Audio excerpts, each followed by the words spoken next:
and we can just go, you know. You ready? You ready? It felt a little bit of casting couch then.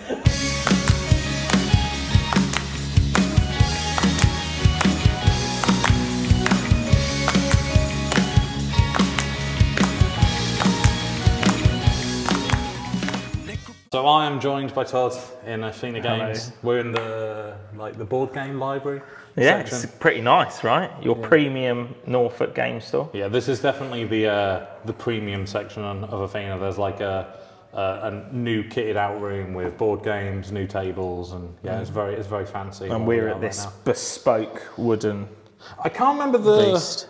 brand of. It's on the other side. I should have looked that up. But it's nice, it's got cup holders and... Yeah, like straight up, if I had money to burn on something like this, I would probably have one at home. Because it's like wife-proof, right? In terms of, it's still a dining room table. Exactly. But then you just take the top off. And but then again, it's not great for Magic. It's more board games. So, No, it is a bit long for Magic. Yeah. But it's still cool though. Like you could get like a D&D set going underneath it and then put it away and then come back to it. yeah, I rate it. I do rate it, yeah. I think everyone just wants like a designated man cave, right? Like that's the dream.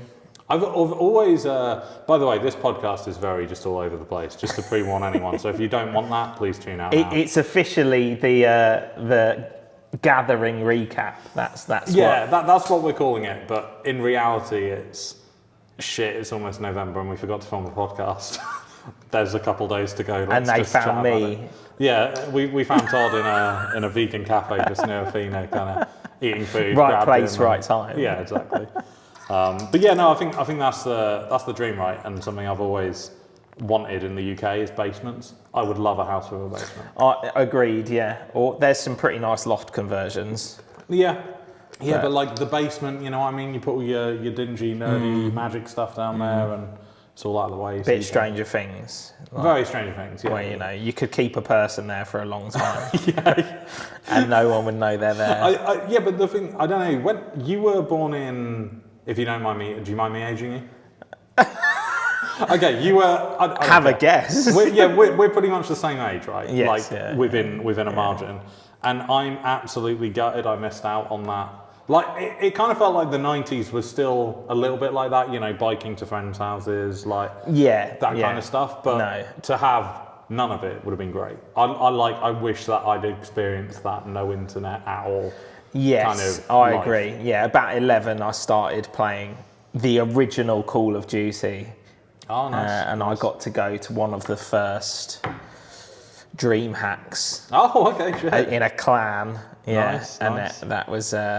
For me, it was WoW. Well, Phantasy Star Online got me before WoW on Dreamcast. Yeah. But then WoW, I think I was like 14 when, you know what I mean, when you had to buy it and it was all CDs. Yes. And you installed like 8 CDs. It was 8. I've for some reason I think it was 11, but I could be wrong. But yeah, I had 6 to 8 in my head, but it might be more. But LimeWire really butchered my home computer, much to my dad's disappointment, because he couldn't access any premium content that he was looking for. Yeah, LimeWire was. I managed to avoid LimeWire quite a lot because my personal computer at home. I say it was mine, but like the one that was designated to be the family computer. There's your one. Yeah. Well, we had 2 family computers. One was a PC that my dad would barely let me use, and the other one was a Mac that I was allowed to use. Okay, I think it was because of security. Like you could, you know what I mean? It was easier to fuck stuff up with LimeWire on a Windows. Yeah. So I can't remember the name of the program, but there was a LimeWire-like program for Mac that wasn't as sketchy. No, I can get behind that. Yeah. And then I moved on to Pirate Bay, to be honest. Yeah, Pirate Bay was great. I remember when that didn't get. Oh no, it must have been a long time ago. It got shut down. I remember it did get shut down a long time ago. Yeah. Yeah, Pirate Bay was great because I used to. So when I first got into having movies on my computer, I'd burn DVDs I owned, right? Like rip them. And it took so fucking long that I just started going Pirate Bay, download a film I had, so I didn't have to. Like it was kind of like now. you've been to mine where the DVDs and stuff are. Yeah. We don't touch them. You look at the DVD shelf, see a nostalgic film you like, and then you just go, Google it. is that available online? Because you don't want to. Yeah. So I was the very first disc that I burned was Outcast. Oh, what, like one of the first albums? Or? Yeah, it was the one with Hey Ya on it. Yeah. Right. But someone lent it to me. Yeah. And I had the audacity to keep the original and give them back a copy.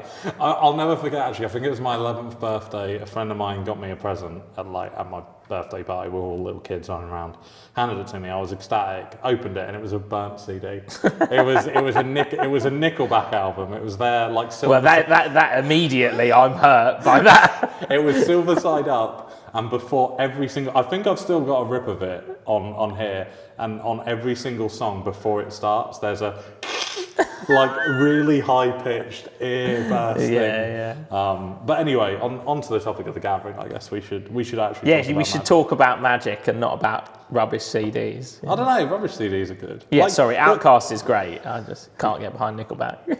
I thought Nickelback always got a bit of a hard rap. I don't think they were great, but I don't think they were terrible either. No, I mean, I listened to them when I was on a scout trip for one season. Yeah, so whatever that was.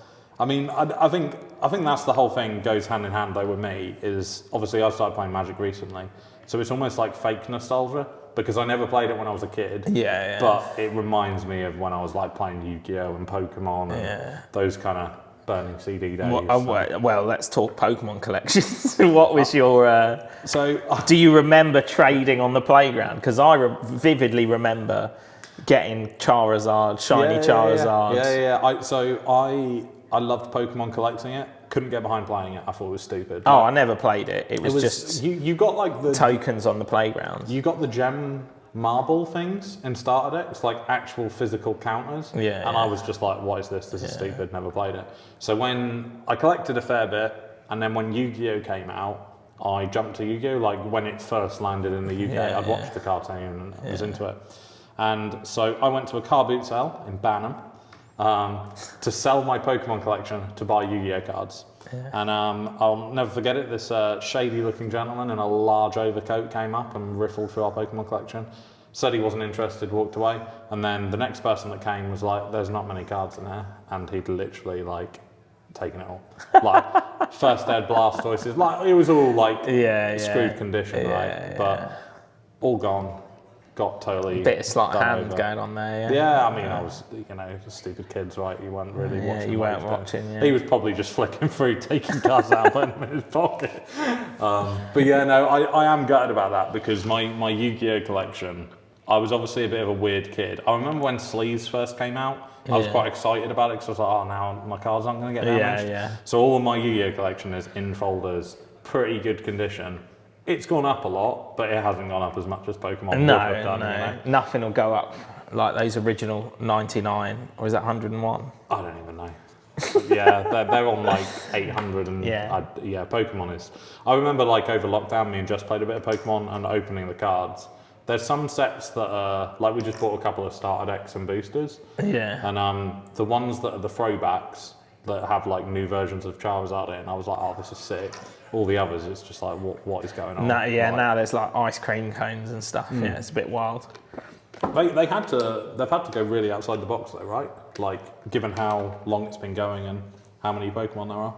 Yeah, I mean, it's still a popular game, and they haven't really suffered, though Pokemon players, correct me if I'm wrong, there hasn't really been a power creep in like Yu-Gi-Oh! Your cards are devalued because every next set something becomes absolutely overpowered. That was their ban list, right? They just didn't ban anything. Well, they did. They banned a few cards, but they just kept making everything stronger to make you buy more. Yeah. Magic kind of has done that with Modern the last few years. MH maybe cards do more. There's I think there was a fact recently that came out that Strixhaven was the last set to have vanilla cards, right? The last set to have vanilla creatures. Yeah.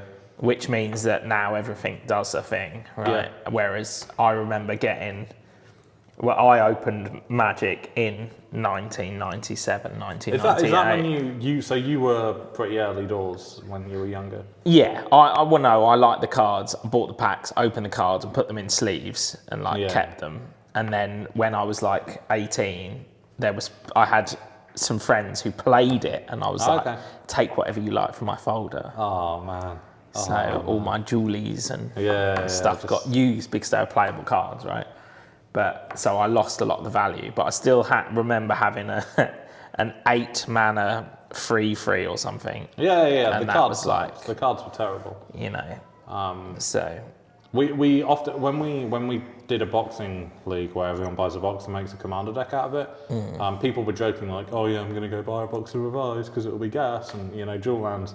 But then when everyone kind of took a step back, and obviously it was a joke, but it's kind of like that deck would have got clapped by Calvine or whatever the newest set was. Now you can pay 6 mana and draw a card, right? And that matters, right? Because you eventually run out of stuff.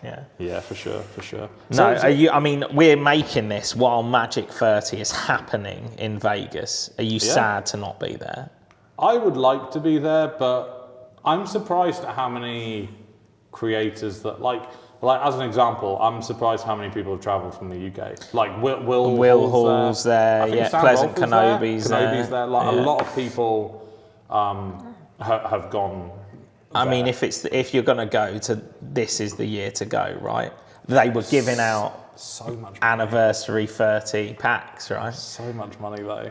It's just like but. Yeah, I mean, I don't know. I'm not saying you're going there and coming back minted, right? You're definitely losing money going there, but you're gaining an experience that is probably not going to be replicated for at least 10 years. Yeah, that's true. So it's a shame they didn't do anything in Europe, right? Like just a small. I mean, it's always a shame that they don't do much in Europe. And I mean, at the very first hurdle, the company that is running, Sophia and whatever is called Legacy, European tour or whatever. It's not the best. And I'm like, that's a bit, because now I think all your events are Legacy. But Legacy, I think give Legacy credit where it's due. I think they're learning. Because as far as I understand, I may be completely ignorant here, I don't think they ever did this before. No, they've just been a company that probably similar to the PPE situation in the UK. WotC have just been like, oh, that's one of my mates that runs the company, you have it. I don't know if that's the case. But like you said, credit where credit's due. I do think they have run good events, right? And we've had ish. I mean, to shit on them a little bit. Season 2 of the RCQs all had to happen within a 2-week period, I think, 3 weeks. Yeah, I mean that is a ball dropped, right? Because you're then asking players to choose between game stores or event companies. And straight up bless Papa, Francois and Liz for putting Axie and Now's one not on the same day as our one. Because when I saw the date, I was like, oh my God, that sounds like a familiar date. But thankfully it's the date after. But previously, a couple of years ago, pre-COVID, we would go in a car and we would go to all of, Cambridge, all of the below the Midlands, between London and the Midlands. We would go to all of those because they were in driving distance. And you'd be able to do that across 2 or 3 weeks, right? Yeah. We'd go, we've been down to Essex ones as well. And we go to the Amersham, West Chesham, Axion ones as well. And that would be an exciting couple of weeks, that you would go and tour and do the RCQs or PTQs or whatever they were called back then. Whereas now it does feel like, a weekend's coming up and actually I'm having to make a choice between which store I go to, and I'm always going to go to my local one, right? And to be fair, Athena has got a fantastic venue with plenty of seating, the location is great, you can get food nearby, and they're not all that good, but I would go elsewhere on a Sunday, we go there. You want to be able to do that, and if you're forcing game stores to run them within 2 to 3 weeks of each other, I think it shows there's going to be clashes. It shows as well with the first round compared to the second round. We're hosting one here at Athena, with Athena. We're only doing one day. We're not doing a weekend. Yeah. Axion's RCQ, aside from the Gathering, they're only doing one. They're not doing a Modern Pioneer. Most stores I've seen are just doing one because it's like, where do you fit it in? Like, it's not worth around other games events. as well, right? You don't know what's going on in the Pokemon scene or the Yu-Gi-Oh scene, and you want to have space for everybody, right, to do their thing. Yeah, for sure. I mean, it's been handled okay. But speaking of Axion and the Gathering, obviously first big event I've ever been to. Personally, I started playing Magic just before COVID, so I didn't experience the GP. From my perspective, it probably wasn't as big as I thought it was going to be, but it was still amazing to see that many people compared to. I think the problem was because the venue was so much bigger than Jury's Inn. It felt like there was the same amount of people as Jury's Inn, even though there were at least like 3 to 4 times more. Because it was spaced out that way. So it wasn't kind of, Comic-Con level of like everyone just roaming around. But at the same time, there were a lot of people there. It was just spaced out. So I think the venue worked well. It was just a shame where it was. For us anyway. Like. I thought the actual event was 10 out of 10. We got all the magic we could ask for. It's everything that goes on around the magic that makes what they were trying to do, which is a magic fest, right? Which is, there's other exciting things going on. Yeah. And it didn't, there wasn't quite that buzz about the whole event. Though we did get some amazing boosties from Nuts About Magic, which kind of added a little bit of an extra layer of fun. I thought that was a really cool booth to have, because I think throwback boosters are something that I've always been, like, straight up, if I went to a game store when I have been to game stores in the US, they've often, obviously, one, rent is cheaper there, two, supply is, demand is bigger as well. They typically have a selection of wider boosters than in the UK. Here you'll get most standard sets and maybe a couple old, but to see I think the oldest they had was Urza's Saga. Did they have Urza? No, there was older than that. They had 5th edition? They did have older, yeah. But I my think point is Stronghold was the oldest. Stronghold, they had old boosters, which was great. We didn't go that hard, but we opened some Modern Horizons 1. There's gambling, and then there's gambling. I think Modern Horizons 1 was mainly what I opened, which was great to go it was back. good That was one of the experience, first sets I'd opened. So. And I missed that because I sold out of Magic before. Oh yeah, I forget you had your hiatus. Where I went back to World of Warcraft. Didn't take 8 discs to install, but I went back.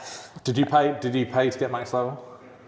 No, I ground up and then I mythic raided with some Magic players actually from which Scotland. Oh yeah, snap. Which expansion was it you were mythic raiding in? Started in BFA and then stopped in Shadowlands. Was that after Season 2? Cataclysm? Yeah. Oh, what before? Back in the day. So for me, I left WoW I kind of left in Wrath. I think Wrath of the Lich King. Is that pre or post Panda? I left when Panda was announced. That's when I left. Yeah. I was like, I don't know what they're doing here, and I don't want to gamble with this. Then I went and had a life outside. I came back for Cataclysm, raided there, and then left again, and then came back for, I think it was Shadowlands, the one where you went to the ship and back. Like, you had to go to the ship to That's BFA. Is that BFA? Yeah. Okay. With Zandalar. Yeah, that, and then, was it? That was just before Shadowlands, Zandalar. Well, no, it was BFA. Then it was Shadowlands. I can't remember. Whichever one you went to the ship, I raided a lot in that. Yeah. But I ended up mainly doing the mythic dungeons because the loot was better, M+ is where you want to be. But then I remember wanting to play the one where you had to, you were fighting as the Horde or the Alliance. Yeah. And then I just fell off and stopped. Yeah. But I love the fact that you can jump back in. And I know it sounds like really capitalistic, but I love that you can pay to get to level whatever. But the thing is, if I'm straight up, when you work, it is I don't want to then go to work after work. Yeah. To get my level. It's a big investment, right?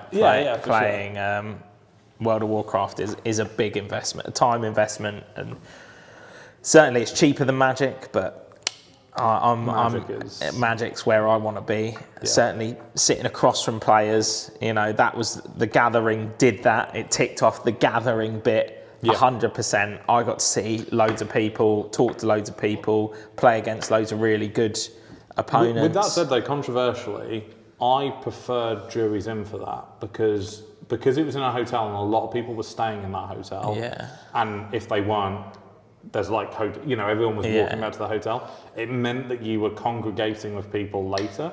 Whereas here it kind of felt 5 o'clock. You go and then everyone kind of goes back to their own hotel. And certainly, and again, because it was Axion running it, obviously smash an event because Axion are running it, but quite rightly, they have a bedtime too. Right, and they clock off. Whereas when it was Channel Fireballs, Magic Fests, the events were going up until 11, 12 o'clock at night. It was like you were really there for a long time.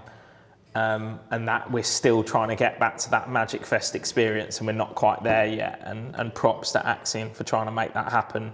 I think it will definitely get there. I hope that the Gathering 2 happens. I think that, 100%. Yeah. The hope is that now people come to expect it in October, that it will be more of an annual kind of, we'll keep that free. Whereas this one was a little bit like straight after Juries In. In September, it's like, the Gathering's happening. And then I don't think tickets even went on sale until 3 or 4 weeks before. So it was very much that oh shit. Whereas now people were like, okay, it worked. Let's plan October, and what's really good about Axion, Francois and Liz, they take on player feedback, and those things happen and those things change, and we get to go again. I can't say enough nice things about Francois and Liz. They are, and like everyone that works at Axiom, like Nick. You could not to say anything bad about him at all, but you could see there was he'd lost a part of himself by the end of that weekend, right? I've never seen it. I don't think anyone has been faced with that many trade-ins in that short of a time. You kind of want to say hi, but then every time you see him, you just see the head in the hand, riffling through someone's collection, trying to get every. Well, usually I will go and talk to the guys on the Axion Now stall and have that conversation, and maybe I'm trading in my own cards. I never have a big collection, but I like to take a little pile, and I'm like, rip me off for whatever you want because I'll shop at you regardless. And this gathering, I like every time I walk past. Same with Cartapa as well. They were just ram-packed with players queuing up to unload all those goodies. I think it was great to have Carter there as well because, not to discredit Axion or any of that. So Man Batten are great as well. What other single traders do I like? Troll Trader cards. Magic Madhouse. Magic card traders. There's so many good singles traders in the UK. But none of them have quite as much weight as the US and Europe. The big boys. I mean, I don't know. The amount of money on that stall was like Axion, you had a good range of jewels. You had great full range, but it was probably the size of this table, and then a bit more was all the flash. Whereas their shit was just on. I mean, I've been looking for goblins, obscure goblins. And if we're talking about card availability, Fable and the Mirror Breakers are like gold dust, and they're from a current set, right? So you can imagine how hard it is to get hold of decently priced goblins from late 90s, late 90s, early 2000s. And I managed to pick up the rest of goblins from Cartapa, and they're not near mint. No. They are played cards, but obviously they have a pile and stacks of all these old cards that they've picked up. And certainly I'm a regular customer from Madhouse, Troll Traders, Axion Now, Mountbatten. I buy from all of the top vent. Magic Card Trader, props to them. They sent me a nice note when I first. Oh, Joe at the Magic Card Trader. I love Joe. Hey, new customer, woo! And I was like, and I will be returning because I have a problem. but they, it's not. it's not a sphere that can be owned by one person. Cards are flowing to and from people. The one I'd like to see, I don't know if they do this kind of thing or if it's there's a reason there isn't, but I think a great UK vendor I'd love to see do more shows, whether it's GPs or Axiom stuff or anything, is We Buy Any Card. Yeah. They seem to when you see their card market store, they're that consistent UK seller that if you win the lottery and want to go buy Power 9, they have most of it, you know what I mean? Which for UK sellers is very few and far between. 100%, yeah. Because you have to, the UK, I think Magic is probably a bit newer of a game. It didn't have as many hardcore fans that have stayed the course from 93 onwards. So I think that cards probably got lost, and just trashed. And equally as well, there's less, I guess old money's not the word, but you know what I mean, in a position to buy it. Vintage Magic players, right? Where they're Because you can have passionate, players that, run singles and stuff, but unless you've got £5, £6, £7 million backing, you can't have a library of Power 9. You know what I mean? We're not all Post Malone. No. And I wish Post Malone had opened a Magic store. That'd be great. I mean, Cassius Marsh has, I know. But it would be great to see more of those. Also, I know a lot of people hate him. I don't know what your opinion on him is, but I love Alpha Investments. I think Rudy is hilarious. I just love how blazing he is, and just most of it goes over my head, to be honest. I'm there for the, if it's on YouTube, I've already missed the investment boat, right? I've missed picking up, and I've tried to do a bit of prospecting, in the Magic area, and I picked up 8 instead of 4 ley line binding. What regrets I have? I should have picked up more. But most of it, it's all gone. But the problem with, I wish he would do some kind of a store, because he just hoovers up collections.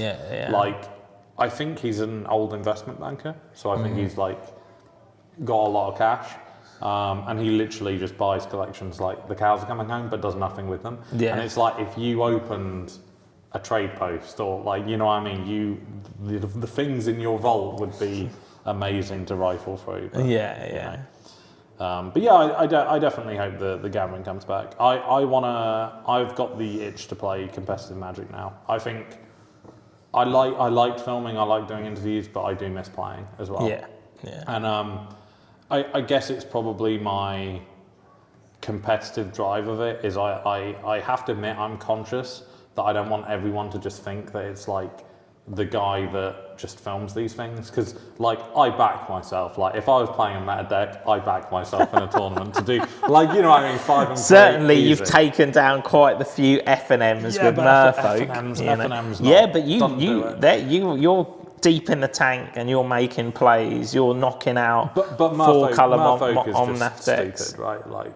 That's why I'm sure you've noticed in the various trade groups I've been acquiring a few bits and bobs so I can venture into actual Magic cards. into competitive decks, because I do want to see how that route goes, because I like playing, and I'm a super competitive person. I hate losing. I really do. Is that why you just didn't play at the game? Yeah, exactly. If I don't play, I can't lose. Yeah, right? Exactly. I'm winning either way. There's no downside. We talk about that, and I rate you as a Magic player. I think you know what's going on the play mat. You're making lines, you're thinking ahead. It's all happening there. The right, things are firing in your brain. But there is a lot to be said for sitting in the right seat round one and finding your way through the tournament. That was what threw me off kilter. So at Milton Keynes, we got there so late. It was already the first nail was in the coffin, right? When you've had 3 hours. You mean you weren't well hydrated and you didn't have a good night's sleep? You got the banging headache at the back. And I won round 1, and then round 2, I punted round 2, and that just sat with me the rest of it. I think from round 2, 1-1, I think I got back to 3-1, but it was just I kept replaying that whole. I just screwed that game up. And it was because I was too nice. But Because also, I let the guy draw off missed triggers, and I shouldn't have done because it was a tournament. But, No. Yeah, I mean, and also for players who make mistakes at big tournaments and do get those, warnings and whatever, that is a learning experience as well. And I think it's helpful to miss triggers because actually then you won't miss them again. If people let you take those kind of takesy-backsies, it doesn't really sit. It doesn't nail at home, and you'll make those mistakes again where your opponents won't let you. And that's definitely an important lesson to learn, especially if you come from something like Magic Online, where a lot of those triggers, they're warning, you've got a thing to do, and actually Paper Magic, you don't get those warnings, and you need to remember your opponent's not going to let you do that. They're not going to remind you if you've missed anything. So, you were a bit kind there, but it's sad when you kind of take a tumble in a tournament. It was specifically, so that game in question, still in the back of my mind, went to game 3. Not over it. And I lost, and he had 1 life. Yeah. And I was just like, and he drew the arm, it was against Murktide, and he managed to remove one of my creatures on that draw. So it's like, if I hadn't given him the draw, then you get the extra damage. I mean, that's going to happen. That's going to happen. But, we live and learn. And you've taken a tournament off, you've taken the gathering off. Right, we want to see you at the table. Are you going to be at the RCQ for? Because I know you're missing the Gauntlet. Are you going to be? Sadly, I am abroad. I'm in Europe on the Sunday as well. On the Saturday and the Sunday. The Saturday of the Gauntlet. And the Sunday of the Axion. And the Sunday of the Axion. Yeah. So I'm not going to be able to attend either of those, which is very, very frustrating because I love a bit of competitive Magic. I enjoy that. Well, that realm. I think we could probably ramble for a lot longer, but we should probably get out of here because I think there's a table booking in the next 15 minutes or so. So that very sporadic. Shows how, popular Athena Games Norwich is. Yeah. Get down here for the Gauntlet. 100%. I mean, I'm not going to make it. There's a space where I'm not there. So I mean, it's going to be good. It's our first dabble into helping run these kind of things, so there'll be live coverage. There'll be a lot of cool prizes to win. Yeah, so if you don't come, you better be watching on Twitch, including you. From if I can get signal. Anyway, thank you very much for watching the episode. We'll have to get Todd back again because I think we could chat for a lot longer. We'll. I think we've already spoken about this. This episode with Todd was supposed to be a deck tech, and it was supposed to be an additional episode, so we'll have to get that in the books and get that deck tech. Yeah, if you're interested in white weenies in Pioneer, by the time you get the deck tech, it might still be a deck. Everyone loves a bit of white weenie, don't they? Yeah. So. 7-1. 7 wins, 1 loss in my only outing at an RCQ. The gathering, that was. Well, we won't talk about that. Bad seating lottery. I think you were 4-3, right, or 3-3? I ended 3-3, I think, yeah. But because of the pricing structure at that point, there is no point in playing on. So, yes. You know what I mean? A 5-3, usually, in a field that big, is still that's a good if you go positive, you get prizes, right? But, that wasn't necessarily the case this time. Indeed. But anyway, thank you for watching. I've been Stephen, this has been Todd. Templar Todd on Twitter. Templar Todd on Twitter, indeed. Yeah, we need to get everyone more active on Twitter. I won't be active on Twitter, but you can follow me. Yeah, you post some stuff from time to time. But thank you for watching, and we'll catch you next time.